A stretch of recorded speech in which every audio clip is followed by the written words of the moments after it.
Hello दोस्तों, स्वागत है आप सबका जीएस विथ लेंस पर।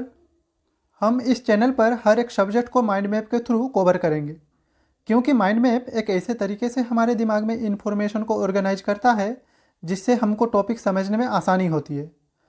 तो देरी ना करके चलिए शुरू करते हैं आज का टॉपिक, जो है पार्टीशन ऑफ बंगाल।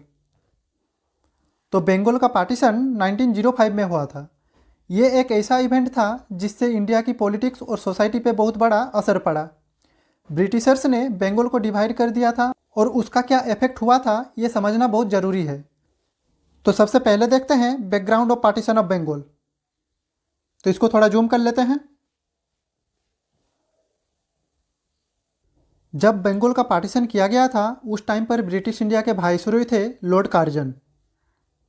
अब है Bengal was a large province and culturally diverse. तो पहले समझते हैं कि उस टाइम पे बंगाल किस तरह का रीजन था। तो बंगाल एक बहुत बड़ा और इम्पोर्टेंट प्रोविंस था ब्रिटिश इंडिया में।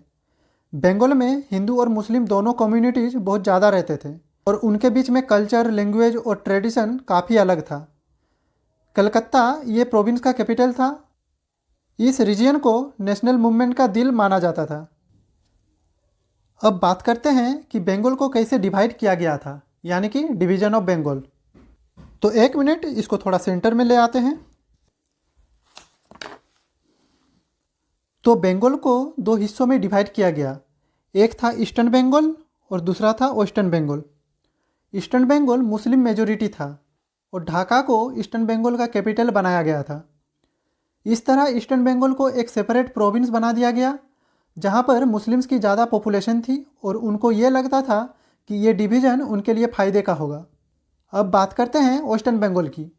तो ये एक हिंदू मेजोरिटी एरिया था और इसका कैपिटल कलकत्ता को बना दिया गया। कलकत्ता उस टाइम पर इंडिया का पॉलिटिकल और कल्चरल सेंटर था, जहाँ पर बहुत सारे हिंदू इंटेलेक्चुअल्स और लीडर्स काफ़ी एक्टिव रहते थे। तो चलिए अब पढ़ते हैं बंगाल का पार्टीशन क्यों हुआ और ब्रिटिशर्स का क्या कहना था इस डिसीजन के बारे में। तो पहले इसको थोड़ा जूम कर लेते हैं। तो इसके कुछ मेन रीजन्स थे। पहला है एडमिनिस्ट्रेटिव रीजन। तो उस समय उनके द्वारा ये बोला गया कि बंगाल का एरिया बहुत बड़ा है और इतना बड़ा रीजन को एफिशिएंटली रूल करना मुश्किल है और इसलिए बंगाल को छोटे छोटे रीजन्स में डिवाइड कर देना चाहिए। ये था एडमिनिस्ट्रेटिव रीजन। अब नेक्स्ट रीजन है डिवाइड एंड रूल पॉलिसी। तो उस वक्त ब्रिटिशर्स को ये समझ आया कि अगर हिंदू और मुस्लिम कम्युनिटीज़ को अलग कर दिया जाए तो उनका कंट्रोल करना और ज़्यादा आसान हो जाएगा। ये उनका classic divide and rule policy था। उनका मानना था कि अगर दोनों कम्युनिटीज़ के बीच डिफरेंसेस बढ़ जाएंगे तो उनका कंट्रोल मजबूत रहेगा। तो नेक्स्ट कारण है रिलीजियस डिवाइड। तो रिलीजियस डिवाइड काफ़ी इंपॉर्टेंट पॉइंट था बंगाल के पार्टीशन के पीछे। ब्रिटिशर्स ने हिंदू और मुस्लिम कम्युनिटीज़ के बीच डिफरेंसेज को और ज़्यादा बढ़ाने की कोशिश की। उनका कहना था कि ईस्टर्न बंगाल एक मुस्लिम मेजोरिटी एरिया है और उनके अलग होने से मुस्लिम्स के राइट और डेवलपमेंट के चांसेस ज़्यादा होंगे। लेकिन उनका असली मोटिव था दोनों कम्युनिटीज़ के बीच दुश्मनी और डिस्ट्रस्ट क्रिएट करना, जिससे उनका डिवाइड एंड रूल पॉलिसी और स्ट्रॉन्ग हो सके। इससे कम्युनल टेंशन्स और रिलीजियस डिफरेंसेज और बढ़ने लगे।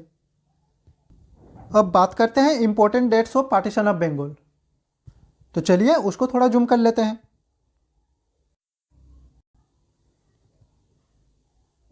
तो पहला इंपॉर्टेंट डेट है 19 जुलाई 1905।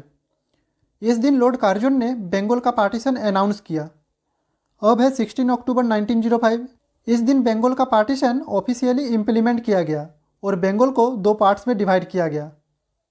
नेक्स्ट है 12 दिसंबर 1911। इस दिन लॉर्ड हार्डिंज, जो इंडिया के उस समय के वाइसरॉय थे, उन्होंने पार्टीशन कैंसिल कर दिया और बंगाल को फिर से एक कर दिया गया।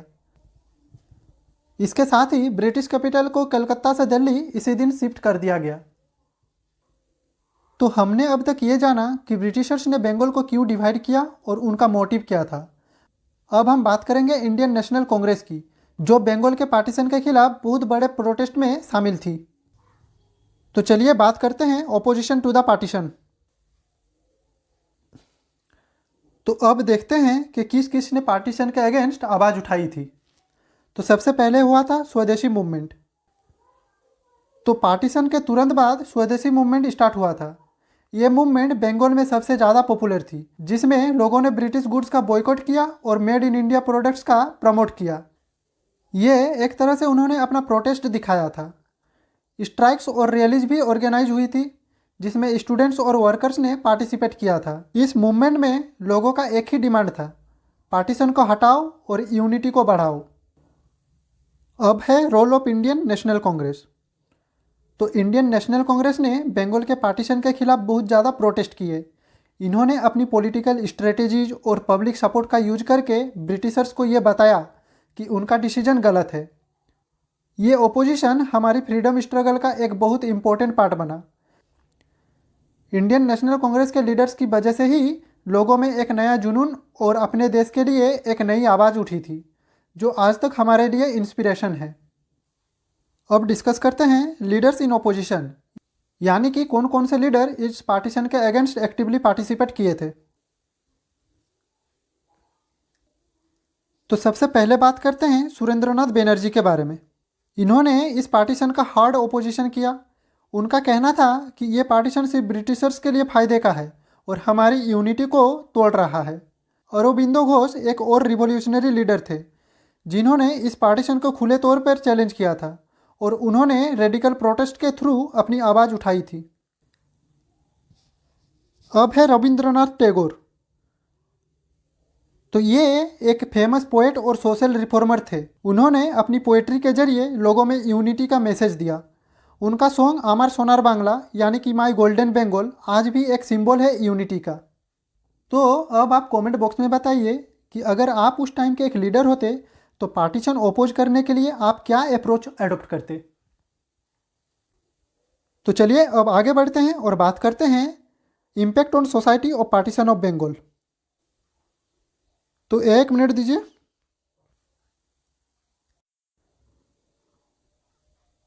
तो पार्टीशन का इम्पैक्ट सिर्फ पॉलिटिकल नहीं बल्कि सोशल और कल्चरल लेवल पर भी बहुत डीप था। तो सबसे पहले बात करते हैं कम्युनल टेंशन। तो पार्टीशन के बाद हिंदू और मुस्लिम के बीच टेंशन बहुत बढ़ गया था। दोनों कम्युनिटीज अपने अपने रीजन में खुद को आइसोलेट करने लगे। यहाँ तक कि ये टेंशन्स फ्यूचर में कम्युनल दंगे का सबब भी बने। अब है पॉलिटिकल अवेकनिंग। तो देखिए, इस पार्टीशन ने लोगों को एक नए पॉलिटिकल कॉन्शियसनेस से रूबरू कराया। नेशनलिज्म और इंडिपेंडेंस की डिमांड ज़्यादा स्ट्रॉन्ग हुई थी। स्वदेशी मूवमेंट ने एक नई जनरेशन को इंस्पायर किया, जो अब खुद ब्रिटिश रूल के अगेंस्ट लड़ने के लिए तैयार था। अब है कल्चरल इम्पैक्ट। तो पार्टीशन के बाद बंगाल की इंटेलेक्चुअल और कल्चरल यूनिटी को भी एक सेटबैक मिला। राइटर्स, आर्टिस्ट और थिंकर्स ने इस पार्टीशन को अपनी क्रिएटिविटी और आर्ट के जरिए अपोज किया। रविंद्रनाथ टैगोर और दूसरे राइटर्स ने अपने वर्क्स के थ्रू यूनिटी का मैसेज दिया। तो ये थी कहानी बंगाल की पार्टीशन की, जो एक बहुत इंपॉर्टेंट चैप्टर था हमारे हिस्ट्री का।